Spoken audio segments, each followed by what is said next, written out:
Anong pangalan ni Mayor? Kapil. Oh, we will be asking Mayor Kapil. Mayor Kapil, with the indulgence of Congresswoman Pancho, meron kayong mga tinatawag na Intel Fund.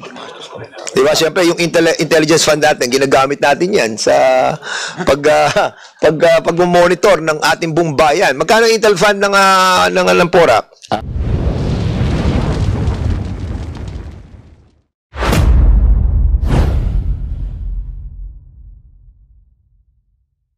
Sa amin po sa LGU ng PORAC, wala po kaming nakalat na Intel funds po.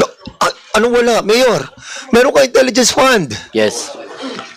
Magkano intelligence fund mo? Mr. Chairman, wala po kaming nakalat sa LGU. No, I mean, how much is your intelligence fund? Yes. Confidential fund.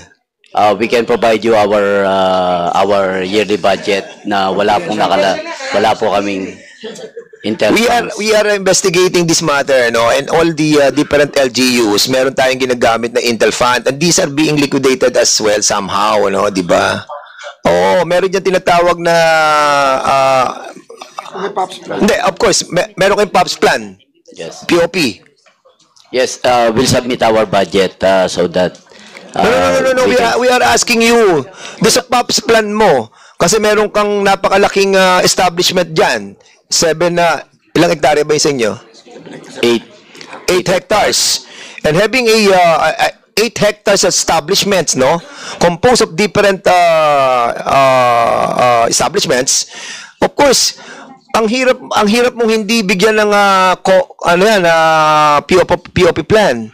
Kailangan lagyan mo lang ng planning for na nanggagaling sa intelligence fund mo or yung confidential fund. Ang tanong namin sa iyo, hindi mo sinasagot yung tanong namin kung magkano yung confidential funds mo. Magkano ngayon ang pondo ng PORAC? This year, 750 million po yung 750 million. And how much will that be? 5%? Tama? 5% or ilan ba? Ikaw, magkano confidential fund mo? Yung mayor ka? POPs plan. POPs plan. Kukunin mo yung ano sa POP. Yes. Oh, ito na lang tanong, Mayor. Magkano POPs plan mo? We have 2.8 million, Your Honor. 2.8 million. Okay, so malit lang ang Intel Fund. Okay, so doon sa Intel Fund that you have, no, medyo meron kang report regarding doon sa nangyayaring illegal activities doon sa loob ng compound? Your Honor, before I answer your question, can I, with your indulgence, can I read first my opening statement, Your Honor? Mayor, ano lang naman, simple lang naman tanong namin. Medyo marami pa po tayong pag-uusapan. Actually, we're not focusing on the PORAC issue, but kapag may mga napag-uusapan lang na some issue that relates to the city mayors or mayors, tatanong lang namin yung ano natin, no? So, yun lang naman gusto naming malaman kung, kasi being a mayor myself, and my co-chair, syempre kami, kapag may mga malalaking mga establishment, doon namin pinopokus yung aming yung aming plano lalo na kapag yung mga intel work na ibinibigay namin sa kapulisan, minimiting ko yung mga pulis, o sige, o yung intel fund natin, dito ka mag-focus kasi establishment to, malaki to, New Valley to, kailangan dito protektado natin yung mga business interest natin. So ikaw ganun ka din kasi nga nag-establish ka ng 8 hektarya na ganun kalaki yung negosyo na nilalagay mo doon, you have to protect that. So, ano yung intel or plano na ginawa mo para maproteksyonan mo yung interest ng gobyerno at noong establishment? From the, we have 200,000 confidential funds, Your Honor. What again? 200,000 confidential funds. Okay. Doon sa 200,000 intelligence fund that na confidential fund na ginamit mo, so were you able to gather information about the entry and the exit of those different foreigners entering the establishment? Kasi sa 200,000, kung ilalagay mo mga CCTV, makikita mo na yan. Kung sino-sino pumapasok, bakit marami pumapasok dito ng mga iba't ibang mga di ba? So, were you able to do that? Actually, we rely on the PNP, Your Honor, with regards to their You rely with intelligence. ng PNP. Yes, Your Honor. Basically kasi General Leo Francisco, no, the PNP also rely with the LGU because of the meager budget. That's the reality. That's the reality. Richard Gomez is a former mayor. My friend is a former mayor. I am a former mayor. And you are the former mayor. Nagre-rely tayo sa PNP. Mayor Kapil. Yes. Hindi tayo, actually tayo pa nga nagbibigay sa kanila eh. Di ba? Kasi yung intel work ng ating mga PNP talagang yung meager budget that they have. Di ba? You know that. You are a mayor. Yes, Your Honor. Di ba? Opo. Anyway, balikan po tayo sa... Yes, sir, Mr. Chair, opo po. Are you done, Opo. Congressman Pancho? So we'll be proceeding to the next interpolator. Si Mayor. Ay, sige, Co-Chair. Mayor, usually aware tayo pag malalaki investment eh. Marami bang malalaking investment sa bayan mo? Meron din po ang Ayala nasa amin po sa Porac. Ang alin po? Ang Ayala. Ayala. Robinson na rin po. Oh, di ba pag nagpatayo sila, pinai-inspect nyo? Yes, Your Honor. Kailangan ng clearance sa inyo, kailangan ng permit sa inyo. Opo, Your Honor. Then, pag natapos, papapasukin mo yung assessor Yes, Your Honor. para i-assess kung magkano ang kukubrahin nyo every year para ma-assess yung mga buildings na itatayo eh. Yes, Your Honor. Di ba? So, magre-report yan. Hindi pwedeng walang report yan. Kaya alam natin. Ang sabi kanina, ayon sa pagkakaintindi ko, pakitama ako kung mali, nagbigay ng license ang PAGCOR, it just so happen na itinayo sa ibang lugar. Hindi doon sa lugar na naka-indicate doon sa license na binigay ng PAGCOR. Doon daw itinayo yung 8-hectare hub. Am I correct? As far as we know, Your Honor, the whole 8 hectares po yung kasama po sa license nila na ibinigay sa... Ang sabi po kasi sa ibang lugar tinayo eh. Kaya hindi nga na-monitor. Akala nila all the while na andun sila doon sa original location na application nila na indicated sa license. Hindi po kasi indicated sa license yung area kung saan nag-ooperate po yung BOGA po. Wala pala kanyang idea kung saan sila magtatayo. Yes. We have a copy here of the license, Your Kasi Honor. ini-establish ko lang kung sino talaga ang mas mali. Anong ahensya o anong ng gobyerno eh. Opo, wala pong site specific kasi kahit yun sa license, Your Honor. Sa rules mismo po, walang nakalagay po doon. I see. Thank you. Yes, bago ko lang ibalik. Yes, PAGCOR. Sir, if I may just clarify, sir, meron pong nakalagay po na address dun po sa license namin, which is the Thai Court po, Thai Royal Court, Pulong Maba, Santa Cruz, Porac, Pampanga. And also, in the applications po that was submitted to us by the company in 2020, in-apply lang po nila is nasa 3,000 square meters lang po. So, impossible po talaga na makover po namin yung 8 hectares of property kung saan po nakatayo ang 46 buildings. Ever since po, hindi po yun nadagdagan. And also, it's very clear po sa regulations po ng PAGCOR na site-specific po talaga ang lisensya namin. Hindi po kami pwedeng maglisensya ng general lang po. And meron po sa kasalukuyan na regulations, meron din pong tinatawag na hub. So sa hub po, yun po yung malaki po talaga at wala po kaming lisensyadong hub po doon po sa Porac, Pampanga. So I just want to emphasize that. Yeah, Mayor.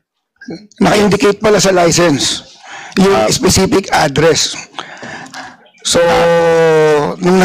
at the same time, pag nagbibigay ka ng permit on pag nakita mo, kasi malaking investment eh, magtataka ka, ba't hindi dun saan sila nag-apply, ba't tinatayo to sa ibang lugar? Actually, within area lang po yun. Pero yung sa permit po, wala pong nakalagay na specific. We can provide you the permit po, Your Honor. Yung pong sinasabi siguro ni Madam, yung pong Attorney Fernandez, yung pong the permit to possess PTP is a certificate issued by PAGCOR to providers for a studio gaming setup. Yun lang po ang site specific po. Tsaka di ba, natural, ito, marami, mayor din si Kong Loyola eh. Pag ganyan ang mga investor, kinakausap niya ng mayor eh. Di ba? Pumupunta yan, dumadalaw yan sa mayor's office eh. Dahil laki ng investment eh. True. Very, very true. Nagpapakilala yan, di ba? Opo, Your Honor. Or yung mayor daw napunta doon, sabi ni Kong ako. Hindi, merong balita. Dahil dyan sa Congressman Perez. Is this true that merong extension ng seat ng munisipyo doon sa gitna? Wala pong extension po, wala po. Wala extension doon? Opo, yung pinakita doon po ay hindi operational. Pero meron kang ano doon, hindi extension, meron kang opisina doon. Wala po. You're under oath, ha? Yes. Mayor, Yes, I know po. is the I'm person under oath. beside you your lawyer? Yes, Your Honor. Your lawyer. You're entitled to a lawyer, but simple lang naman yung mga tanong namin dito, yung mga illegal activities that were conducted in your vicinity.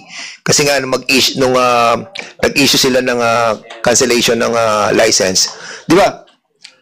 Kinancel mo na rin, hindi ka na rin nag-issue di ba ng ng business permit? Yes, Your Honor. On our part po. When was that? Noong January 2024 po. Kaya 6 months before the raid, wala na pong permit sa amin ng Lucky South. Okay. Sige. So kung sinasabi mo na hindi ka nag-issue ng permit ng January 2024, what have you done after the non-issuance of the business permit? You notified the owner? Yes, Your Honor. Where's the letter that you notified them? Can you kindly give it to me right now? The notification. We'll provide Have you told them about wait, Mayor, you listen. Have you told them about the violation that they have committed?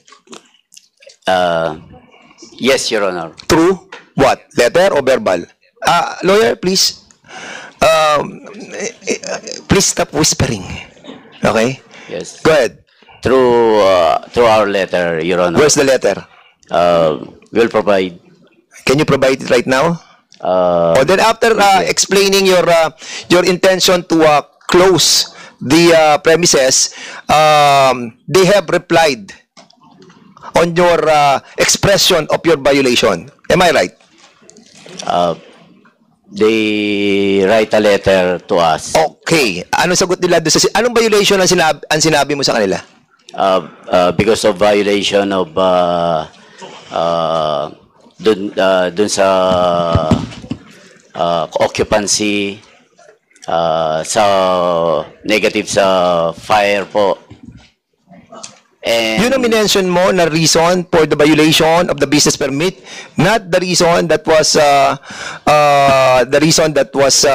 given by the PAGCOR? actually, iniingan din po namin sila ng IGL permit. Wala silang may pagita sa Wala. amin. O sige, so Your Honor. ngayon nagsabi sila that anong explanation nila sa letter nila? Mayor, I will be asking you again, ha? There is an exchange of communication between you notifying them of their violation and then explaining from them their violation and something that they will be done on that violation. Merong exchange ng ano yan, ha? Communication, ha? Correct? They did not reply, Your Honor. Oh, they did not reply. Oh, so after that they did not reply on the violation that you mentioned, anong ginawa ninyo? Yun nga po, hindi na namin in-issuean ng permit. Then No, hindi ka na nag-issue ng January 2024 eh. You mentioned a while ago eh. So kung hindi ka na nag-issue ng business permit prior to that, di ba? Hindi ka na nag-issue, pinag-explain mo sila ng kanilang violation, hindi sila nag-reply, ano ang tamang next of action? Yes, we did a joint inspection, Your Honor. Pinuntahan po namin yung area.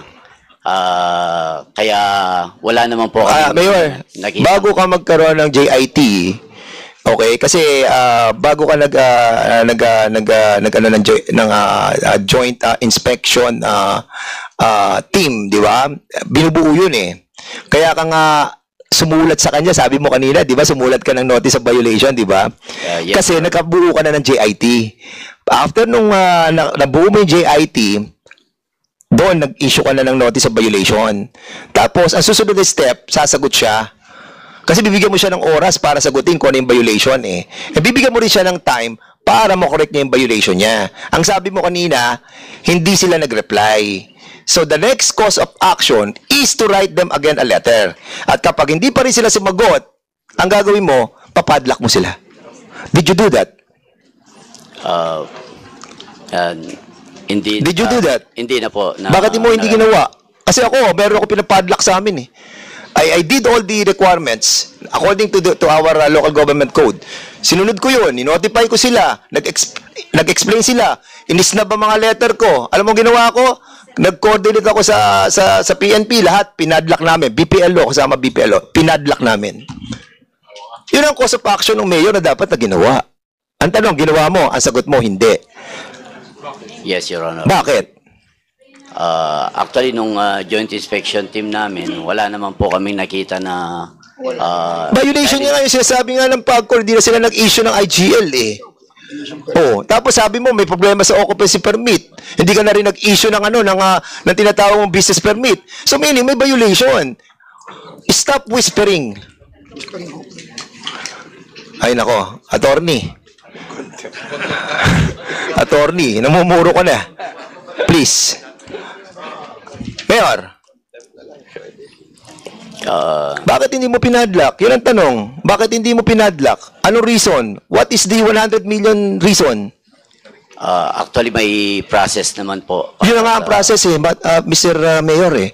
Ang process no, yung sinabi ko sa'yo. O may violation galing sa PAGCOR, may violation galing sa'yo. Nagkaroon kayo ng GIT. Pinunpunta mo doon. Ito violation yan. Ang daming violation yan. Okay, sulat sa business mo. May violation kayo. Bigyan mo siya ng 1 month. After 1 month, susulat. Mayor, ito yung violation namin. Iko-correct po namin ang aming violation. Wala silang sulat sa'yo. Kasi siguro very close kayo. Kasi hindi ka ni-reply yan eh. Bili mo, mayor ka, hindi ka sasagutin. Hindi sasagot sa'yo yung mga business establishment doon na sinasabi mo may violation ka. Ano-anong sagot sa'yo? Wala, inisnab ka. Ngayon, ang gagawin mo, susulat ka uli, inisnab ka eh. After a month, binigyan mo isang buwan, hindi pa rin sumagot, padlock mo. Ang totoo po, yun sana ang magiging course of action namin. Hindi na po kami umabot doon. Nagkaroon po ng raid. Mayor. Your Honor. Mayor kami. Naintindihan namin yung explanation mo. Naintindihan namin yan. January, di ba? Ngayon, di ba? Hindi ka na nag-issue ng January eh. Yes, Kailan yung operation? Kailan yung operation? June. 6 months wala kang ginawa. Hindi mo pinadlock man lang kahit yung sinasabi nila Altenco na ito yung isang building na doon na nag-ooperate ang IGL. Sana pinadlock mo yun para hindi na nakapasok yung mga empleyado na magtatrabaho doon sa IGL. Di ba ganun ang procedure eh? Tama mali? Tama mali? Yes, Your Honor. See? So, a reminder, no? Hindi ko alam, pero you have violated your being the LCE. Di ba? Ako, ako dyan, critical ako sa ganyan nung ako naging mayor. Lalo na nung may pinadlock ako doon. Kasi you will be accused also of being one-sided. Pero, I see to it that binibigyan ko sila ng isang buwan na mag-reply. Pag hindi, 3 beses ako sumulat. 3 beses ako sumulat, hindi nila ako ni-replyan. Pinadlock ko.